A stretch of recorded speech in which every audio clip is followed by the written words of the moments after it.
Boa noite, meus amigos. Estamos aqui de volta. Como sempre, começamos invocando a Santíssima Virgem Maria e o Santo Padre Pio de Pietrelcina, para que roguem a Deus que nenhuma injustiça se cometa nesse programa. Antes de tudo, eu queria avisar que está aqui presente o nosso webmaster, o Jimmy, de modo que se vocês ouvirem um chorinho durante o programa, é porque deu algum problema técnico e ele está nervoso. Também queria lembrar aqui a vocês que deem uma olhada no site da professora Margarita Noyes, www.margaritanoyes.com. Escreve-se Margarita e Noyes escreve-se N-O-Y-E-S, tudo junto, sem ponto. margaritanoyes.com, onde ela está expondo uns novos programas de ensino de inglês por imersão total. Deem uma olhada lá que é muito interessante e vejam o depoimento que a minha filha Leila deixou lá.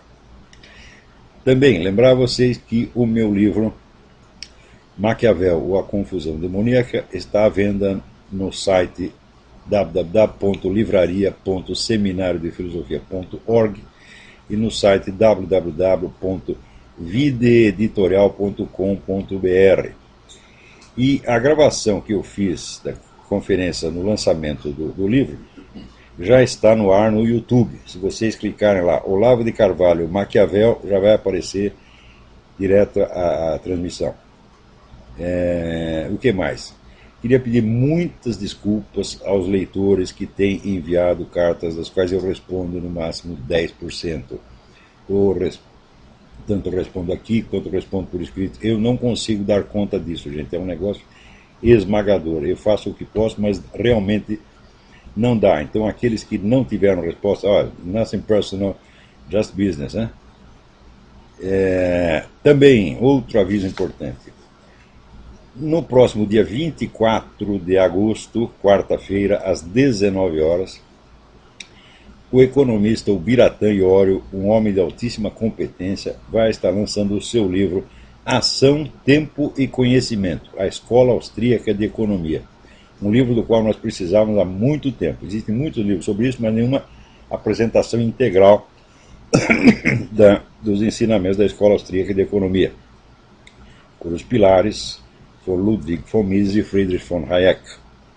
O lançamento será na Livraria da Vila, na Alameda Lorena 1731, Jardim Paulista, São Paulo, dia 24 de agosto, às 19 horas. Livraria da Vila. Muito bem, então vamos aqui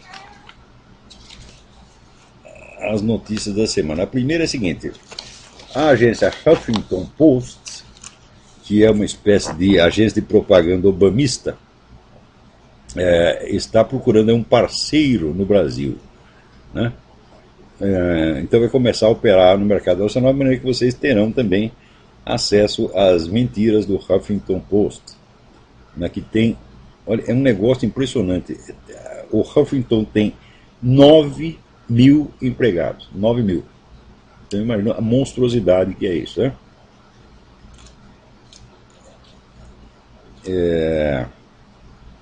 Então, agora, aqui no próximo dia 8, a advogada Orly Tates vai entregar no Departamento de Saúde do Havaí a intimação para que apresentem a certidão original de nascimento do Barack Obama. Vamos ver se depois de ter publicado uma pretensa cópia desse documento original na internet, no próprio site da presidência, eles não vão alegar que é confidencial. Quer dizer, já mostrou para o mundo, né? Vai chegar a dizer, não podemos mostrar porque é confidencial. De qualquer modo, é uma intimação e eles são obrigados a entregar. Porém, já temos notícia de que as duas funcionárias, tanto a funcionária que consta da intimação quanto a sua substituta, já não estão mais em Honolulu. Uma tirou férias e a outra está em lugar incerto e não sabido. A Orly está indo lá levando 2 técnicos que examinaram a certidão publicada no site da presidência e que concluíram que aquilo não foi, aquela imagem não foi escaneada do original, que ela foi montada por superposição de camadas extraídas de várias outras certidões. Então, um deles é um especialista no Photoshop, que averigua coisas por esse lado. E o outro é um impressor, um especialista em arte gráfica, que mostrou que ali existem vários tipos de letras combinados, inclusive algumas letras que não poderiam ser produzidas por máquina de escrever, porque elas ocupam espaços diferentes. Na máquina de escrever, todas as letras têm a mesma largura. Só com o advento do computador que foi possível modular, né, a largura das letras, de maneira que, por exemplo, um M tem um espaço mais largo do que um L. Mas essa diferença já aparece ali na certidão de nascimento do Obama, o que prova que não foi datilografado, né? Foi montado por computador. É claro que a certidão apresentada no site da presidência é falsa. Isso aí não há mais a menor possibilidade de dúvida quanto a isto. Só a dúvida agora é saber o seguinte: o que eles vão fazer para se evadir da obrigação legal de mostrar o original? Uma maneira é fazer o que já estão fazendo, quer dizer, os funcionários sumiram, né?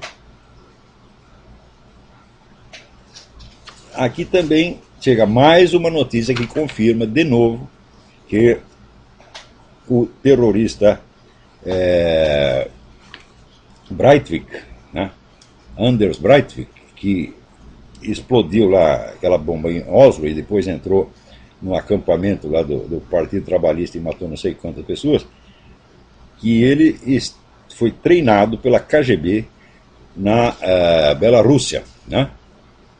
Então, isso aí eu já tinha anunciado. Veja, eu anunciei isso no programa passado. Eu disse: olha, vocês esperem um pouco, porque a teoria do terrorismo é essa. Terrorismo, dizia Lenin, é propaganda armada. Então, você faz o atentado terrorista, vamos dizer, para criar um estado de terror, de pânico, e logo em seguida você entra com uma campanha de publicidade para ou ganhar vantagens puramente propagandísticas ou para conquistar algum objetivo político determinado. Quer dizer, ninguém faz terrorismo por terrorismo, né?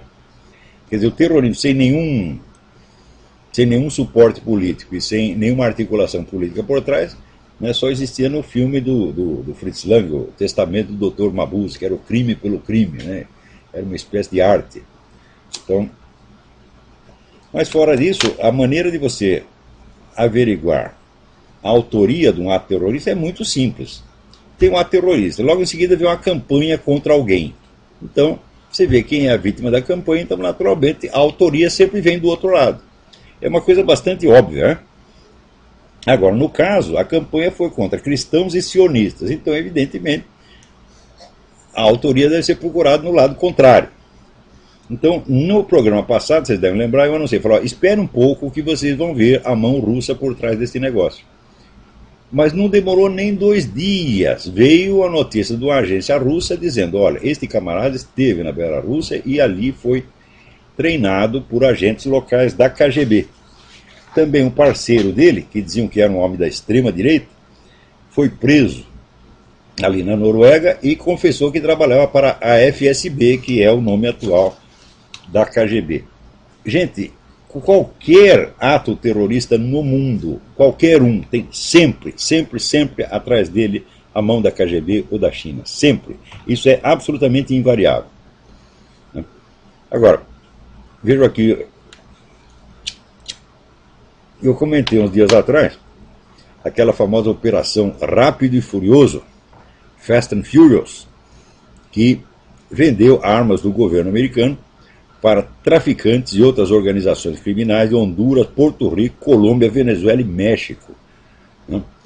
E que, além de vender as armas do governo ilegalmente, ainda soltavam dinheiro, só botava uma verba dos estímulos, de maneira que os caras não precisavam nem pagar, pagava com o dinheiro do próprio governo americano.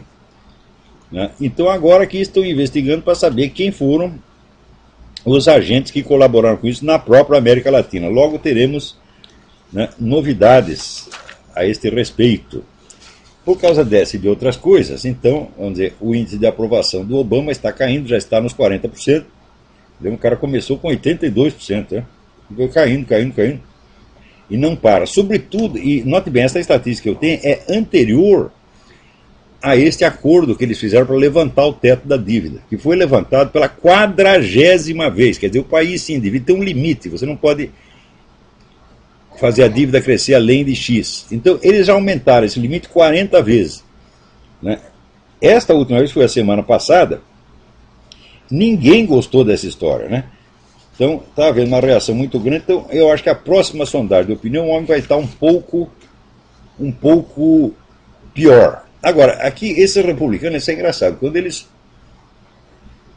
fazem um acordo indecente com os democratas, logo em seguida eles tratam de dar uma demonstração de macheza e alguma outra coisa, para não pegar muito mal. Então, na mesma semana, né, os senadores republicanos, aqueles mesmos filhas da puta que se acumpliciaram com a turma do Barack Obama para elevar o teto da dívida, e que estão sendo acusados, evidentemente, de traição, né? Esses mesmos, então, decidiram tomar uma atitude com relação ao tratado de armas, né, das Nações Unidas. As Nações Unidas tem lá um tratado que vai forçar os países, todos os países do mundo praticamente, a regular a fabricação e posse, fabricação, venda e posse de armas. Ou seja, é o desarmamento civil universal. E os caras tomaram uma posição firme contra isso, e eu acho que esse tratado nos Estados Unidos não vai passar, não tem jeito, né? Mesmo porque é claro que esses senadores, deputados, todos eles têm armas em casa, eles não querem entregar suas armas, né? Aqui metade do país está armado, vamos dizer, com armas legais. Agora, também, quando a gente diz que vai acontecer o óbvio, né, todo mundo no Brasil fica escandalizado. Até eu acabei de escrever aqui um artigo, eu vou ler um pedacinho para vocês terem ideia como é que essas coisas funcionam. Não é o artigo inteiro que interessa, mas não estou nem achando o artigo aqui, mas eu digo de menor. Eu comento ali o seguinte: Max Weber, quando diziam que ele estava exagerando em algum diagnóstico, ele respondia o seguinte: exagerar é a minha profissão.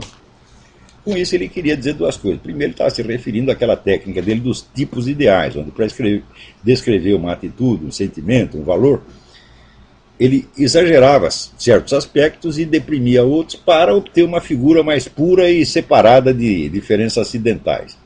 Mas, por outro lado, ele estava se referindo à missão do cientista social em geral, cuja obrigação é encarar as coisas numa outra escala que não é a do dia a dia, que não é o da mídia popular, né?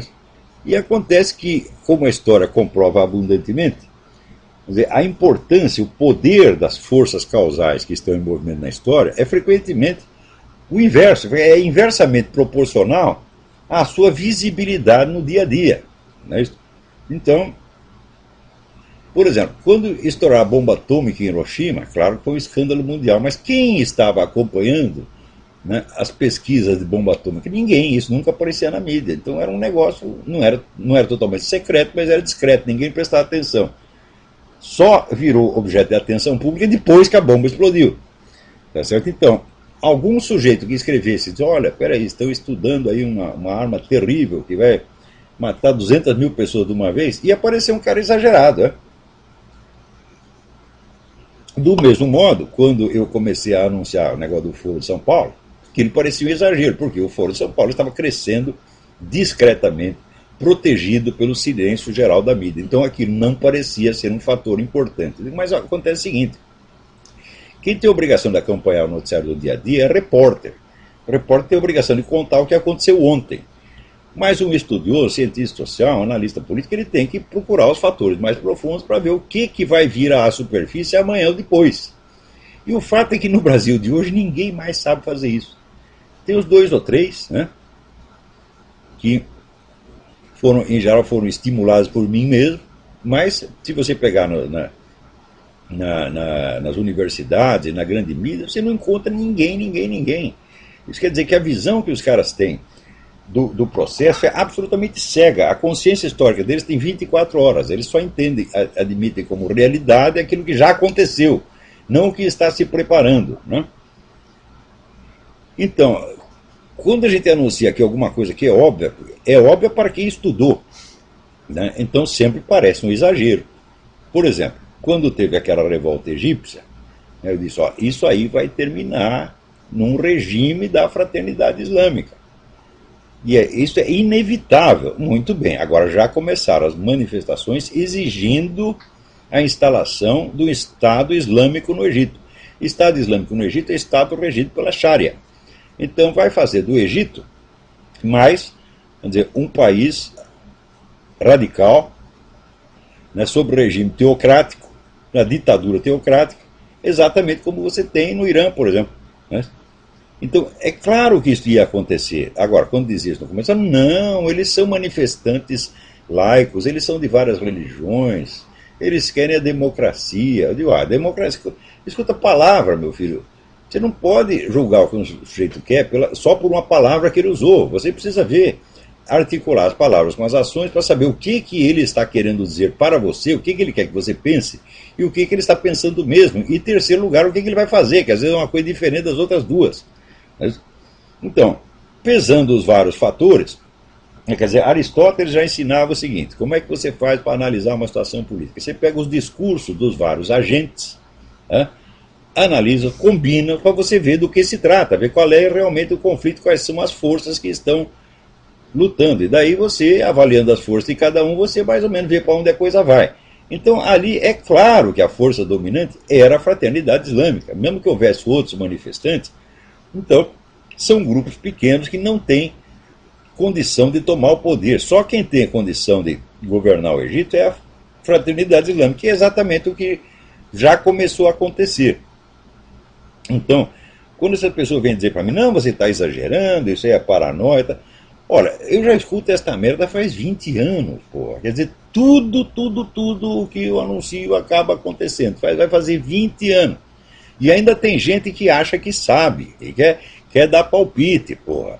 Baseado no quê? Na sua ignorância. Quer dizer, o sujeito que não estudou o caso, não pensou, só lê jornal, né? Que nem aquele coronel que eu tinha discussão no clube militar, que eu estava lá discutindo o negócio. Aliás, o negócio do Ministério da Defesa, né? E eu perguntei para ele, o senhor leu tal livro assim, assim? Não. Você leu tal outro? Não. O que o senhor lê, afinal? Qual é a sua fonte de informação? Os jornais. Porra, meu filho, jornal você não serve nem para limpar a bunda, porque sua bunda fica preta, você tá entendendo? Então, é melhor você usar papel higiênico, né?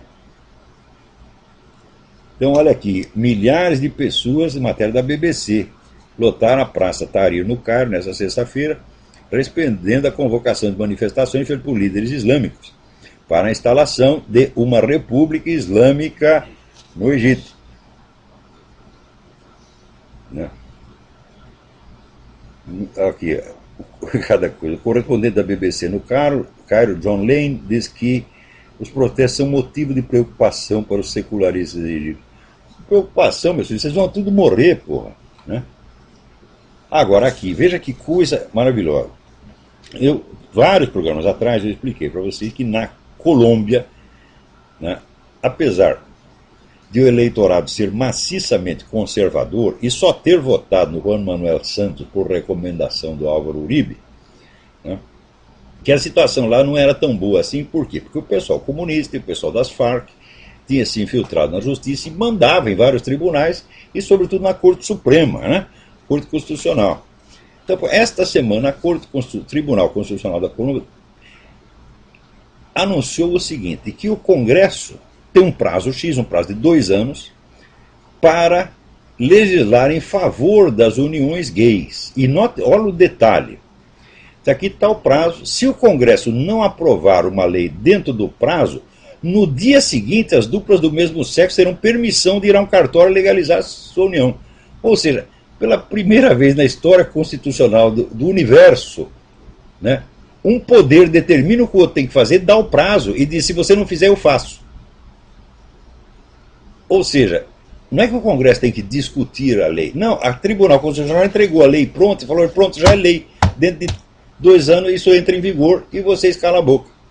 Então, o que está havendo ali na Colômbia é evidentemente uma ditadura judicial. São esses mesmos caras, tá certo, que mantém lá o Coronel Plaza na cadeia sem nenhuma prova e após o desmascaramento total da testemunha, não é nem testemunha principal, testemunha única que havia no processo, né, que aparecia lá um tal de Eduardo Villarreal, dizendo que tinha visto o Coronel Plazas levar 11 das pessoas resgatadas ali do Palácio da Justiça, levar para a escola de cavalaria e ordenar que fossem fuzilados. Então, mais tarde se revelou, primeiro, o nome do cara não era Eduardo Villarreal, era Eduardo Villamizar. Segundo, Eduardo Villamizar estava morando na Europa e deu a declaração dizendo, eu nunca vi esse coronel mais gordo, eu não tenho a menor ideia, eu não estava lá, eu não sei de coisíssima nenhuma. Né? Acontece que, vamos dizer, o pessoal da acusação disse que tinha encontrado, né, no armário desse Villamizar, um cabo de cavalaria, encontraram no armário dele um documento que ele tinha deixado lá 20 anos atrás, onde ele contava essas coisas. Né? Ou seja, montaram a acusação sem a presença da testemunha, baseado só naquele papelzinho. Né? Quando o cara viu o papelzinho, falou, essa letra não é minha, essa assinatura não é minha, eu não sei de coisíssima nenhuma. Ou seja, obviamente uma falsificação. Então, aí caiu a única testemunha. Veja, os famosos 11 desaparecidos, todos já apareceram. Né? Descobriu que um cadáver estava lá guardado na geladeira da universidade, outro tinha sido enterrado pela família, porque morreu anos depois dos acontecimentos. Então, um por um foram aparecendo os 11. Então, não tem cadáver, não tem vítima. Também não tem testemunha. Então, tem o quê? Tem a vontade de uma vingança contra o Coronel Plazas. Por quê? O Coronel Plazas, como comandante de operações antiterroristas e antinarcotráfico, ele deu um prejuízo miserável para o pessoal das Farc. Tá vendo? Quer dizer, o que ele apreendeu de dinheiro das Farc, eles nunca mais vão conseguir recuperar. Então é a vingança. E a Suprema Corte da Colômbia é isto. É o escritório de advocacia das Farc, o escritório de advocacia do narcotráfico, é isso que é. Né? Então, esses juízes não têm autoridade moral nenhuma, já deviam, eles mesmo estar na cadeia faz muito tempo. Agora, vou contar uma outra coisa para vocês. O repórter que descobriu o Eduardo Villamizar na Europa, chama-se Ricardo Puentes Melo, que eu conheci na minha última viagem à Colômbia, ele já recebeu não sei quantas ameaças de morte, houve uma tentativa de sequestro do filho dele, que o filho dele conseguiu escapar, né? E o cara está ali sob ameaça constante, e o governo não dá nenhuma proteção policial a ele. Então existe até uma petição, se vocês colocarem no Google, Ricardo Puentes Melo, com 2 L's, vocês vão encontrar lá uma petição exigindo proteção policial para o Ricardo Puentes Melo. Se bem que na Colômbia a proteção policial às vezes pode ser até mais perigosa, porque pode ser alguém lá que está a serviço do tribunal, né? Agora, olha aqui, que coisa maravilhosa. Tem um site de advocacia que se chama, quer ver? Aqui quem assina o negócio é o coordenador Movimento Gay da Região das Vertentes, diretor de Direitos Humanos da União Estadual de Estudantes de Minas Gerais. Tem lá um escritório de advocacia gay, pró-gay. Então ele solta lá um protesto. Perdemos mais um jovem gay. Um sentimento de dor, de perda, de injustiça. Um jovem de 18 anos perde a vida de forma brutal e injusta. Então você fala, realmente a onda de violência anti-gay são esses malditos héteros que não aguentam o gay, têm ódio de gay, são homofóbicos, vão lá e matam o coitado do gay só porque ele é gay. Quando você vai ver lá no meio da notícia está escrito, aqui ó, o jovem foi assassinado pelo seu próprio companheiro por não aceitar o término de um relacionamento conturbado. Ora, meu Deus do céu, em nenhum momento ele diz o assassino gay. Os dois são gays, são um casalzinho, não é isso? Quem come quem? Falei, eu não sei, eu não estou lá para ver, tá certo? Mas como no casamento gay não tem definição, tá certo, de obrigações conjugais, então tudo depende do arbítrio do momento. Tá certo? Quem come e quem dá, né, pode variar infinitamente. Então, ou seja, são os dois gays. Agora, ele coloca somente a vítima como gay e diz que o outro é o seguinte: o outro é culpado de machismo, é o macho dominador, mandante da relação. Quer dizer, o sujeito que come o outro, ele agora não é gay mais, né? Ele é um machista, ele é um heterossexual machista. E o que... Pô, eu posso mandar esse sujeito tomar no cu? Não posso, porque já está tomando, porra, né? Então não faz sentido, isso é redundante, né? Vai tomar no cu de novo, né? Daí, pior, ele conta outro caso. Veja você, ele fala aqui também de outro jovem, um adolescente gay de 15 anos, que estava chorando copiosamente porque está sendo ameaçado de morte pelo mesmo assassino do outro. Hã? Quer dizer, o sujeito matou o outro porque não aceitou o término da relação. E agora está querendo matar o menino de 15 anos, provavelmente porque não quer dar para ele. Não é isso? Então, está lá o menino chorando copiosamente. Aqui, a notícia inteira está apresentando, né, os gays como sendo vítimas, né, do machismo estabelecido e não de outro gay. Quer dizer, até onde nós vamos permitir esse tipo de empulhação? Porque é claro que isso aí é um estelionato jornalístico, né? Se você ler só o título, o começo da matéria, você está aí confirmando, né? Peraí, tem alguém na linha? Alô, tem alguém na linha? Quem é? Alô? Alô? Eu? Quem é? Opa, aqui é Rodolfo de São Gonçalo. Rodolfo, tudo bem? Isso, boa noite. Eu queria fazer a verdade duas, né? Queria saber a sua opinião sobre o ex-presidente, o atual presidente Luiz Lula, quando ele disse que as palavras de nosso Jesus Cristo no Evangelho com relação aos pontos de herdar o reino do céu é uma grande bobagem. E você veja, o Lula, ele é um discípulo da teologia da libertação, né? Ele foi discípulo do Frei Beto. Então você imagina que tipo de cristianismo tem na cabeça dele, meu Deus do céu. Então ele acha que ele é católico, né? Na cabeça dele.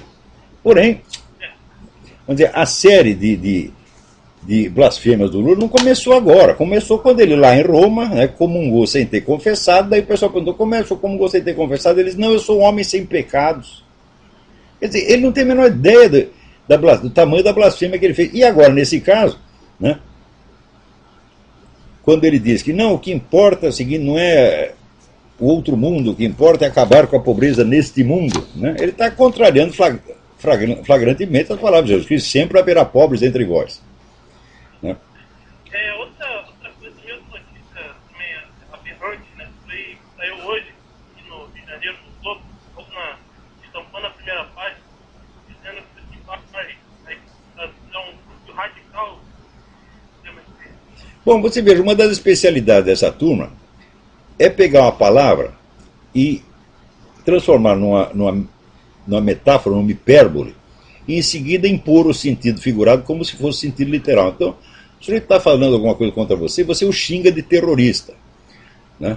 Embora ele não tenha aplicado não tenha praticado nenhum ato terrorista e esteja completamente fora da definição de terrorismo. Mas você usa aquela palavra como xingamento e depois aquilo passa a virar a definição do sujeito. Então você ser um conservador cristão é terrorismo. E é exatamente isso que estão querendo fazer. Daqui a pouco eu vou dar mais notícias, você vai ver que a criminalização do conservadorismo é uma coisa patente aqui, nesse governo. Né? E eles usam isso o tempo todo. Você vê, até às vezes mencionei alguma coisa no estilo característico do Frei Beto, no estilo do Emir Sader. Quer dizer, confundir sentido literal e figurado e dar um sentido, dar uma acepção de termo rigoroso, literal, ao que é uma figura de linguagem, isso é a marca característica do estilo desses caras, é a marca característica do estilo mentiroso. Então, essa semana quem usou isso foi o vice-presidente Joe Biden. Agora, quer saber quem é o Joe Biden? Bom, veja, Joe Biden é o cara que ele cobra aluguel dos guarda-costas que a CIA pôs para tomar conta dele. Ele pôs os caras lá numa cabaninha e cobra aluguel, a CIA paga aluguel para ele, para tomar conta dele. O que você acha de um cara desse? Então, o Biden, a diferença dele do Obama é o seguinte: ele é bandido mais antigo, tem mais prática, ele faz menos burrada do que o Obama. Mas no fundo, talvez seja até pior. Assim, é incrível como é que você pode ter sociedade tipo como Lula, como Dona Dilma, e simplesmente são... Mas isso é característico de certas épocas de confusão e crise, onde o rebotalho, aquilo que está no fundo da sociedade, pessoas das quais você jamais deveria ter ouvido falar, de repente adquirem uma importância. Você vê de onde apareceu Joseph Stalin. Joseph Stalin era assaltante de trem, meu Deus do céu. De repente ele é o chefão. Da onde apareceu Hitler? Era um cabo de exército, né? Um cara totalmente fracassado na vida, que vivia no albergue. De repente o cara é primeiro-ministro. Então nessas épocas de confusão, né, a merda que está no fundo toda sobe à superfície, se torna visível e adquire um brilho extraordinário, né? Então é claro que o seu Lula não tem capacidade de ser gerente de um posto de gasolina, tá certo? Né? Dona Dilma é aquela senhora que diz que leu um livro muito interessante, um livro que a emocionou profundamente, mas que ela não conseguia lembrar o título. É o único livro que ela leu na vida, tá certo? Então é que nem naquele programa, antigamente tinha um programa de auditório, ia lá uns cantores, né, amadores, e cantaram tão mal que o apresentador falou: pô, vocês são uns analfabetos, aposto que nunca leram um livro na vida. Os caras: não, eu li um livro. Que livro o senhor leu? Mickey vai à Disneylândia. É sério. Então, aliás, aqui, esta semana, teve aqui, veja aqui, eu recebi aqui um protesto indignado de um editor contra mim. Eu vou ler aqui para vocês. Aqui, ó. Protesto de um editor furibundo contra o Olavo de Carvalho. Quem acompanhou ontem à noite, quer dizer, semana passada, o Trout Speak, programa de rádio semanal, escutou da boca do ilustre filósofo a respeito de uma exposição na ABL sobre o José Guilherme Melchior, organizado por Zé Mário Pereira, dono da Top Books, que o mesmo Zé Mário é o único editor culto do Brasil. Os outros só leem Tio Patinhas. Daí diz ele: ainda que imberbe e novo na praça, posso me considerar um editor, e como tal digo que a afirmação do filósofo não pode ser uma calúnia. Da minha parte, posso dizer que sou leitor fiel do Fantasma, do Tex e sobretudo do Tintim. Portanto, não é verdade que nós, editores, só leamos Tio Patinhas. Está aqui, assinado José Lourenço Souza Filho.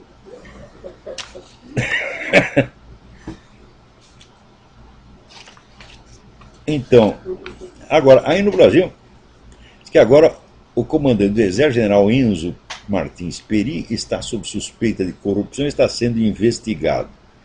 Ora, das duas uma, ou isso é mais um truque, né, mais uma montagem para desmoralizar as Forças Armadas, ou o cara está metido na treta mesmo. As duas coisas são horríveis. E as duas coisas seriam sintoma da situação atual, né, do Brasil. Quer dizer, se os generais já começaram a roubar, então, olha, mudou muito, porque no regime militar não houve um único caso de corrupção comprovado que envolvesse qualquer oficial superior das Forças Armadas. Nem um único caso, prestem bem atenção, durante 20 anos. Então os milicos podiam ter o defeito que tivesse, mas não roubavam. O Marechal Castelo Branco, contra o qual ele tem 1000 coisas a alegar, ele não deixava comprar assim, uma aspirina para ele com o dinheiro do governo. Ele tirava do seu próprio bolso. Tá certo? O Coronel Mário Andreasa, que era ministro das Obras Públicas, todo mundo dizia: não, ele está metendo a mão, está roubando pra caramba. Quando o sujeito morreu, a família não tinha dinheiro para enterrar o homem. Então, foram 20 anos de administração honrada, honesta. Isso acabou. Tem alguém aqui que me pergunta depois: quando começou a corrupção no Brasil? Ela é endêmica. Eu digo: não é endêmica não, meu filho. Isso aí começou com a volta daquela putada esquerdista toda que estava na Europa e nos Estados Unidos. Né? A hora que voltou aí, né, Leonel Brizola, né? Olha, eu naquela época eu conheci um sujeito, eu não lembro o nome dele, tá certo? Que tinha vindo da Alemanha Oriental e estava lá com uma pistola automática, dizendo que era para matar o Brizola. Tinha ordens de matar o Brizola. porque o pessoal da Alemanha Oriental tinha dado uma grana para o Brizola receber os exilados que voltavam, e o Brizola tinha usado na sua campanha eleitoral. Eu não sei se a acusação é verdadeira, eu estou vendendo peixe pelo preço que comprei. E o cara estava lá com ordem de matar o Brizola. Eu sei que depois veio a contra-ordem e o cara voltou para a Alemanha Oriental e nunca mais soube dele. Eu nem lembro do nome do desgraçado, mas que eu vi isso, eu vi. Né? Então você vê como era o ambiente no meio dessa gente. Depois que essa turma subiu ao poder, e muitos subiram na base de acusações de corrupção feita contra terceiro, vocês ainda devem se lembrar do desempenho maravilhoso do seu Zé Dirceu, do seu Aloysio Mercadante nas famosas CPIs, acusando Deus e o mundo. Então, logo eles subiram ao poder, eles se revelaram muito pior do que aqueles que eles acusavam. Quer dizer, o que seria a corrupção total das empreiteiras, supondo que fosse verdadeiro, comparado com o mensalão? É nada. Né? Então, a origem da corrupção no Brasil, meu filho, é muito recente. Né? Por exemplo, você vê, no tempo do Império, toda a história do Império, você não vai ver um caso de corrupção. Não tem nada. O imperador era o homem mais honesto que tinha no país, porra. E quando você vê os homens que ocupavam os altos postos na política, né? Lê o texto do Machado de Assis, O Velho Senado, que é um clássico da língua portuguesa. Você vai ver o que era aquela gente. Quer dizer, não dá para você comparar. É outro país, porra. Então não vem dizer que o brasileiro é corrupto por natureza, sempre foi assim. Fala, não. Ou há períodos em que você tem a grande roubalheira. Por exemplo, no período colonial tinha muita roubalheira. Durante o Império a coisa melhorou muito, sobretudo no Segundo Império. Praticamente acabou a corrupção nas altas esferas. Depois, com a República, voltou aos poucos, foi crescendo. Mas mesmo assim, não se compara. Se você pegar qual é a corrupção que havia no governo Getúlio Vargas, bom, havia um pouquinho, mas sob controle. A coisa virou uma apoteose com o retorno dos esquerdistas que tinham sido banidos pelo regime de 64, que deviam ter continuado banidos para sempre, eternamente. A cassação de direitos políticos dessa gente tinha que ser eterna. Por quê? Porque a gente já sabia que os caras voltando no poder ia começar toda a roubalheira de novo. Como de fato começou e alcançou níveis que se comparam aos da Rússia. Eu acho que só tem mais do que o Brasil, só na Rússia. Né? Então, agora aqui, veja você, né? 20 anos atrás, eu pegava esse pessoal, vamos dizer, empresariado, líderes empresariais, políticos, líderes militares, e dizia o seguinte: nos Estados Unidos, o movimento conservador adquiriu força, sobretudo através dos think tanks, que eram grupos assim de grandes intelectuais altamente qualificados, que faziam análises e discutiam os problemas nacionais e internacionais e forneciam subsídios para os políticos. Né? E foi com isso que o movimento conservador cresceu. Então você precisa urgentemente montar uns think tanks aqui. Né? Vocês parem de gastar dinheiro com bobagem, vocês, né, parem de comprar besteira em Miami, né, parem de hospedar as pessoas em hotel de 5 estrelas, né, parem de comprar carro importado todo ano e montem uns think tanks. Dinheiro para isso não faltava. Bom, é a mesma coisa que falar com uma porta. Uma porta tem uma sensibilidade humana extraordinária comparado com essas pessoas. Né? A porta às vezes até fala sim, senhor. Né? Mas esses camaradas, nada. E eu insistia, implorava, explicava, falava, isso aí é urgente, isso é necessário. Bom, passaram 20 anos, ninguém fez porra nenhuma. Agora, olha aqui, aparece na Folha de São Paulo, né, Nelson de Sá, dizendo: o Brasil carece de uma rede vibrante de think tanks, ou centros de pensamento que subsidiam e ajudam a direcionar a política externa dos Estados Unidos. Né? O ex-chanceler Celso Amorim diz que não há influência diretamente perceptível dos nossos embrionários think tanks na política externa. Né? Márcio Portman, presidente do IPEA, frisa que o Instituto criou há 3 anos uma divisão de relações internacionais, ampliou seus quadros, mas ainda está pequenininho. Então, olha aqui, veja, o pessoal da direita, conservadores, podiam ter feito isso, então não fizeram. Agora está aí essa putada da esquerda que tem todo o dinheiro do governo para fazer quantos think tanks eles quiserem, tá certo? E pisar em cima das suas cabeças, seus burros, tá entendendo? Quer dizer, burros, covardes e ineptos. Olha, o número de bons conselhos que eu já dei e que foram jogados no lixo e depois a gente vê as consequências. Por exemplo, eu sempre não tinha contato com o pessoal liberal empresarial, dizia, vocês precisam criar boas relações com os militares. Né? Acho que eu já contei essa história aqui. Daí um dia estou eu lá no Fórum da Liberdade, no Rio Grande do Sul, e o presidente do Instituto Liberal, o professor Og Lemes, sobe no palanque e diz, nós precisamos fechar as Forças Armadas porque elas não servem para nada. Eu falei, bom, então agora o diálogo foi para as picas definitivamente, tá certo? E eu simplesmente me dá o meu boneco, eu vou embora, eu desisto. Quer dizer, é impossível mostrar algo da realidade para essas pessoas. Então, o diálogo com os militares, os think tanks e várias outras sugestões que eu dei, é a mesma coisa, rifar até como vamos falar com uma porta. Então, esse pessoal está se fudendo hoje, merece. Né? Olha aqui, até... Vira aqui. O presidente do think tank Inter-American Dialogue, que é o think tank do Partido Democrata, associado à fundação do Foro de São Paulo. Agora, Peter Hakim está dizendo que ele também está incentivando a criação de think tanks no Brasil. Falou, o único think tank que tem é o Foro de São Paulo, meu filho. É o maior think tank do mundo. Né? E você ainda quer mais? Pior ainda, aqui, ó. Em entrevista à Folha, Zhou Jiwei, secretário do Centro de Estudos Brasileiros da Academia Chinesa de Ciências Sociais, também diz que tem que ter think tank no Brasil. Diz que até o governo da China agora quer fazer think tank no Brasil. Puta que pariu. Escuta, e o pessoal não quer que eu use palavrão, o que quer que eu diga diante disso? Né? Como é... Quer dizer, eu devo fazer um comentário educado sobre uma coisa dessa? Que a coisa é um escândalo, uma prova da total falta de inteligência dos nossos líderes liberais, conservadores, todo o pessoal da direita. Né? Quer dizer, aí já não é nem mais incompetência, aí é aquele negócio do que o Eric Wegener chamava de estupidez criminosa. Né? Agora, você vê, sempre aparecem uns camaradas aqui. Peraí, tem alguém na linha? Alô, quem é? Olá, tudo bem? Oi, tudo bem? É Renato de Belo Horizonte. Renato, tudo em ordem?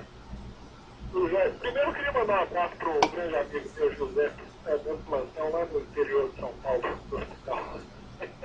Manhã de Bahia. Está dado. Obrigado. Segundo aqui, eu tenho três noticiazinhas para dar. Você comentou aí o número de assassinatos de gays no Brasil de 200 mortes por ano, que é nada, né? É nada, comparado com 50 mil é nada. Fala muito daquela ordem de grandeza, escala de grandeza dos números, das proporções, escala das proporções. Aí eu estava olhando no Google, estava dando uma pesquisada aqui, eu estou aqui na minha frente com a página do USA Today, do dia 22 de fevereiro de 2010. Então está aqui os pediatras pedindo, pelo amor de Deus, para a indústria alimentícia desenvolver um cachorro-quente que seja a prova de engasgo. Ai, meu Deus do céu. Não, mas eu vou te falar por quê. Cachorro-quente de segurança. Mais de 10 mil crianças abaixo de 14 anos acabam indo para a sala de emergência dos hospitais. E você sabe quantas dessas 10 mil morrem por ano? Cerca de 100. Quer dizer... Milhões e milhões e milhões de pessoas que comem cachorro-quente, alguns engasgam, passam mal e até morrem. Agora tem que fazer um cachorro... Vai você ver, aqui nos Estados Unidos, tudo quanto é picareta, o sonho do picareta é descobrir algum risco de 0,00001% de alguma coisa e montar uma campanha, obter uma verba federal, criar uma lei, criar um instituto e ganhar dinheiro e poder com isso. O número de picareta que tem é impressionante. Agora, é claro que quanto mais rico o país é, mais as pessoas se tornam, né, cuidadosas. Né? O pobre já está ferrado mesmo, fala, se morrer não tem importância. Né? Mas teve um dia que um avião estava lá falhando, né? E estava um cara apavorado, e o outro disse, não tem importância, a gente vai ter que morrer algum dia mesmo, né? Daí o outro disse, você pensa assim porque você é pobre, mas eu sou rico, minha vida é boa, eu não quero morrer agora. Então, quanto mais rico fica a população, né, mais eles se preocupam, eles tentam evitar todo e qualquer risco, então entra definição do que se chama pusilanimidade. Pusilânime é o sujeito que tenta evitar qualquer risco que seja. Nunca, risco nenhum, risco zero. Então até o cachorro quente pode engasgar. Mas por que o cachorro quente? Você não pode engasgar com feijão? Foi para minha filha mais velha, a Heloísa, quando era pequenininha, ela enfiou um monte de feijão no nariz, na narina, tá entendendo? E teve que ser levada às pressas para o pronto-socorro. Felizmente conseguiram tirar todo o feijão. Então, agora quero feijão de segurança. O feijão não pode ser pequenininho assim. O feijão tem que ter pelo menos 10 centímetros para não poder ser enfiado no nariz. Porra, vamos fazer a campanha pelo feijão de segurança agora, porra. Então, peraí. Epa, tem mais alguém na linha? Alô, lá, pô. Eu? Vieira de Porto Alegre. Quem? Vieira de Porto Alegre. Tudo bem? Tudo bem, senhor? Tudo em ordem, graças a Deus. Queria fazer duas perguntas rápidas. Primeiro, sobre o Foro de São Paulo. Sim. Por que os governos da Colômbia e do Chile podem fazer para resistir a isso? E a segunda pergunta é sobre a mídia americana. A mídia conservadora está falando muito bem do Marco Rubio. Eu quero saber se isso é exagerado ou ele tem grande mérito. Não, parece ter sido um homem muito competente e nada se sabe contra ele. Mas o meu candidato preferido ainda é o Herman Cain. Né? E é um homem que fala as coisas na lata e, além disso, é um verdadeiro negão, não um negão falsificado como o Barack Obama. Então, só de ser negão já neutraliza o negócio racial. Ele diz muito bem, então vamos neutralizar essa conversa. Aqui não se fala mais disso, porque aqui é conversa de preto com preto. Equalizou. Então vamos falar do que interessa. Né? Vou falar do que interessa. Em primeiro lugar, cadê sua certidão de nascimento, porra? Então, para mim, o debate presidencial teria um item só. Ó, aqui está meus documentos, eu sou o Herman Cain, nasci dia tal, está aqui minha certidão de nascimento, né? meu currículo, minha ficha médica, meu alistamento militar, está tudo aqui. Cadê o seu? Pronto, acabou o debate. Né? Era o que o outro, o McCain, deveria ter feito. Né? Então, o Marco Rubio não é ruim, não, mas ele não vai emplacar. Mesmo porque ele não pode ser presidente. Ele não tem nacionalidade americana. Então, isso aí é perda de tempo. Isso é só uma provocação. É como dizer, vocês podem botar lá um cara que nasceu no Quênia, então nós vamos botar um que nasceu em São Salvador, no México, no Brasil. Então, até eu posso ser presidente, pô. Que esculhambação é essa? Alô, tem mais alguém na linha? Boa noite, professor Fabrício Guarulhos. Boa noite, tudo bem? Tudo bom. Professor, eu fui no Museu de Arte Moderna aqui em São Paulo e eu me senti o cara mais burro da face da terra, porque eu não consegui nada, é só um monte de ferro nos seus dedos, um monte de botão nas mãos delas. Eu, sinceramente, não sei esse monte de rabisco. Meu filho, a arte moderna, desde o começo do século XX, é 95% empulhação. Não dá para a gente abordar esse assunto agora, que é muito complexo. Prometo que algum dia eu faço um programa inteiro sobre isto. Mas não é que você se sente burro, não, meu filho. Não há o que entender lá, porra. Então, peraí, tem mais alguém? Alô? Olá. Quem é? Renato de Belo Horizonte caiu. Renato, tudo bem, continue. Eu estou falando agora do cachorro quente, mas o que eu queria passar mesmo é o seguinte, tem uma outra situação que... Caiu de novo a ligação. Tem mais outra ligação, vamos lá. Quem é? Ronaldo de São Paulo. Ronaldo, tudo bem? Professor, uma pergunta. Eu tenho acompanhado as questões do Obama na mídia americana. Os imensos conservadores, fora de dúvida, como Graham Beck, Ken Coulter, Michel Malkin, as próprias pessoas que passou, eles pegam sério esse assunto e não existe nessa questão. Mas bom, em primeiro lugar, tem uma reação psicológica bastante compreensível. Né? Nós somos brasileiros, nós não nos espantamos com nada. Né? Se disser assim que o presidente vendeu a mãe, né? Nós perguntamos, mas por que não vendeu também a avó, a tia? Né? Mas nos Estados Unidos eles não estão acostumados com essa coisa. Você vê, os próprios crimes do Clinton, até hoje, eles não acreditam. Eles não, um presidente dos Estados Unidos da América não vai fazer uma coisa dessa. Então, eles acreditam, eles têm uma boa fé. Então, quando via com essa história da certidão de nascimento, falando, não é possível. Eu conheço várias pessoas que reagem falando, não é possível que eles tenham aceito um candidato sem averiguar seus documentos, que foi de fato o que aconteceu. Em segundo lugar, existe o medo de que isto crie uma crise constitucional incontrolável, porque daí vai ter que mandar 200 pessoas para a cadeia, vai ter que ter investigação por 20 anos, vai ser uma confusão. Então os caras têm medo disso. E em terceiro lugar, tem aqueles que não querem realmente brigar com o Partido Democrata. Então tem todos esses motivos. Agora, tudo isso explica, mas não justifica. Para mim, tudo isso é uma covardia imperdoável. Eu, assim, no tempo da primeira eleição, você vê, o Joseph Farah, o diretor do WorldNet dele, que hoje está no front, é o comandante da batalha pela investigação da questão dos documentos do Obama. No tempo da eleição, eu escrevia para ele e ele não prestava atenção nisso, ele não queria saber. David Horowitz também não. E eu dizia para ele, não só essa questão é importante, mas esta é a única questão importante. Por quê? Por que você vai querer competir com o sujeito no terreno da discussão política, de alta discussão política, se ele é apenas um criminoso que pode ser jogado fora da concorrência, né, mediante uma simples queixa policial? Quer dizer, por que você vai se rebaixar a discutir com um criminoso? Né? No entanto, eles aceitaram isso, levaram, né, deram a cara a tapa e estão passando vergonha até hoje. Essa vergonha vai aumentar, porque no mínimo vai se provar que essa pessoa não tem, vamos dizer, a lucidez para examinar casos extremos como esse do Obama. Eles estão acostumados com questões rotineiras da política. Mas, vamos dizer, um caso tão extravagante, tão inusitado como esse do Obama, ninguém estava preparado.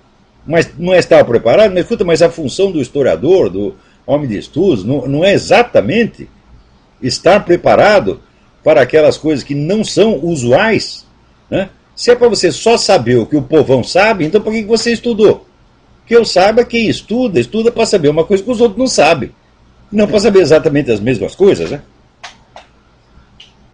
Mais gente. Opa, tem mais uma ligação. Alô? Alô? Alô? Sim, quem é? Da Irlanda? Belo país. Maravilhoso. Eu gostaria de conhecer alguma coisa do Maurice Trachtenberg. Você já ouviu falar, se você conhece? Eu conheço alguma coisa, ele foi aluno do Mário Ferreira dos Santos. Eu tenho uma birra com ele porque ele foi aluno do Mário Ferreira dos Santos e nunca fez nada para honrar a obra do mestre. Então eu sou suspeito para falar do Maurice Trachtenberg. Eu penso nele, eu já começo a rosnar. Então é melhor não... Eu sou suspeito. Alô? Ei, caiu mais uma ligação. Então, espera, mais uma? Opa! Alô? Alô? Alô, professor Olavo? Quem está falando? Marilena, do Rio de Janeiro. Marilena, tudo bem? Tudo bem, professor? Tudo bem, diga aí. Eu gostaria que o senhor fizesse algum comentário sobre a situação da Argentina, agora com essa dinastia Kirchner. Olha, a Argentina é a ala, como é que se diz? Depois do Brasil, é a ala mais branda e discreta do Foro de São Paulo.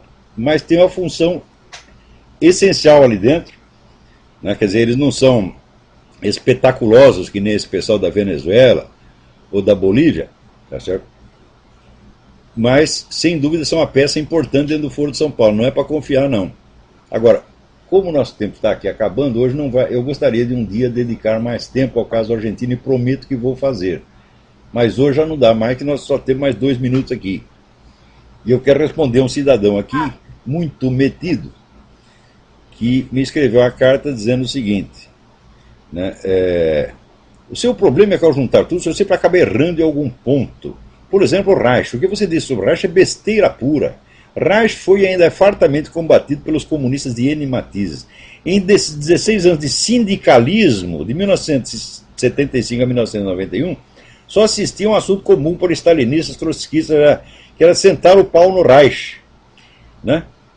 Então, olha aqui, meu Deus do céu, quer dizer, quais são as fontes que ele usa? Discussão de sindicalista no Brasil. Puta merda, meu filho! Você tem que ver a influência do Reich entre os autores da Escola de Frankfurt, né, aqui no Alfred Kinsey, na origem do movimento do Sex Libre, aí sim, não do que o pessoal do sindicato lá de Vila Nhokunhé está falando no Brasil, pô. E ainda vem com essa arrogância, é besteira pura. Tá. Porra, vai melhorar suas fontes, porra. Afinal de contas, veja, que influência, né, estas discussões do sindicalismo exerceram sobre o mundo. Né? Ninguém nem sabe se existe sindicato no Brasil, porra. Eu estou falando de influência, tá certo? Sobre intelectuais de grande envergadura e de grande influência. É disso que eu estou falando, porra. Não no sindicalismo brasileiro. Ainda vem com essa arrogância. Isso é besteira pura. Vem cagar a regra em cima de mim. Puta vida, é um negócio do outro mundo, né?